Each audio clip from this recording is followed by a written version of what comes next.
Right, let's get into a story about human anatomy that might just change the way you see our bodies forever. It's about two organs we usually think of as complete opposites, but believe it or not, they actually come from the exact same starting point. So let me just throw this question out there right at the start. What if the penis and the clitoris aren't really different organs at all? What if they're just two different results from a single original blueprint? We're all kind of taught to see male and female anatomy as a world of opposites, black and white. But the biological reality? Oh, it's so much more interesting and interconnected than that. I mean, on the surface, the differences seem pretty stark, right? We think penis, male, urination, external. We think clitoris, female, pleasure, internal. And sure, that's the common understanding, but it is barely scratching the surface of the real story. To really get this, we've got to rewind the clock.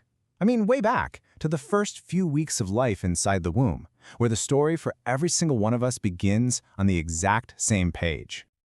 Okay, so this is the absolute key to everything, the genital tubercle. Think of it as a starter kit. It's this little piece of tissue that every single fetus has, doesn't matter if they're XX or XY. It's the common ancestor from which either a penis or a clitoris is going to form. And get this, for a pretty long time, up to about 8 weeks after conception, you literally cannot tell the difference between male and female fetuses by looking at their genitals. They look identical, because at that point, they are identical. And this right here, this is the visual proof. Just look at that image from the 8-week mark. That little structure is the genital tubercle. At this moment, it's a blank slate. It's impossible to know which path it's going to take. That is the universal starting block for all of us. So, okay, if we all start with the exact same piece of hardware, what happens? What causes this big fork in the road? How does this one little structure decide to go down one of two totally different paths? Well, this is the turning point. It all comes down to hormones. Specifically, a group of them called androgens. Testosterone is the most famous one. It's pretty simple, really.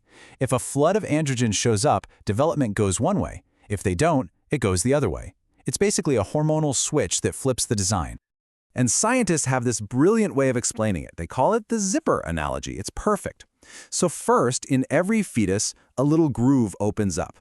Think of it like a zipper opening. That happens to everybody. But step 2, the closing zipper, only happens if androgens are there to give the signal. The edges of that groove then fuse shut, zipping up to create the tube for the urethra inside the penis. No androgens, that zipper just stays open.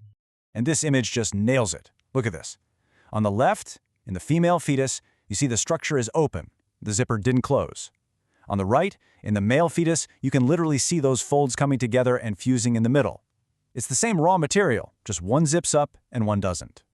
So what all this means is that the final parts aren't opposites at all.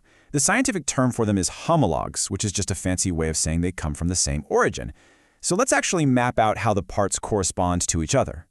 This chart lays it all out, plain and simple. That original genital tubercle, the very tip of it, becomes the glands, either of the penis or of the clitoris. Those urogenital folds, the zipper part, either fuse to become the penile shaft or stay open to become the labia minora.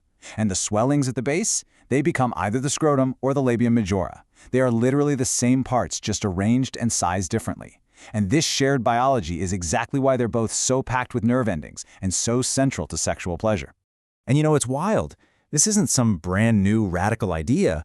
Early anatomists saw these similarities so clearly that they actually had a name for the clitoris, penis muliebris. That's Latin for the female penis. They could see with their own eyes that they were just looking at two versions of the same essential structure. Which, of course, brings up a pretty big question. If people knew this hundreds of years ago, why does this all feel like brand new information to most of us? Well, like a lot of things in history, the story isn't a straight line. Because, and this is pretty hard to believe, for centuries, the full, complete anatomy of the clitoris was basically ignored in medical textbooks. Its vast internal structure was overlooked, it was misunderstood, and at times it was even dismissed as some sort of rare defect instead of a fundamental part of half the population's anatomy. That knowledge was just lost. And this timeline of its so-called rediscovery is just wow. People were describing it in ancient Greece. It was properly dissected in the 1500s. A full description of its nerves and blood supply came in 1844. But the first complete 3D model of the entire clitoral complex, inside and out, using modern MRIs, That wasn't published until 2005 by Dr. Helen O'Connell. 2005, that's how recently we finally got the full picture back. So we're back where we started, but everything looks a little different, right? The penis and the clitoris are not opposites. They are variations on a theme, two expressions of a single origin. And when you really absorb that biological fact, it leaves you with a pretty big question to think about. If all our bodies start from the exact same blueprint, what does that really say about the rigid lines we're so used to drawing between them?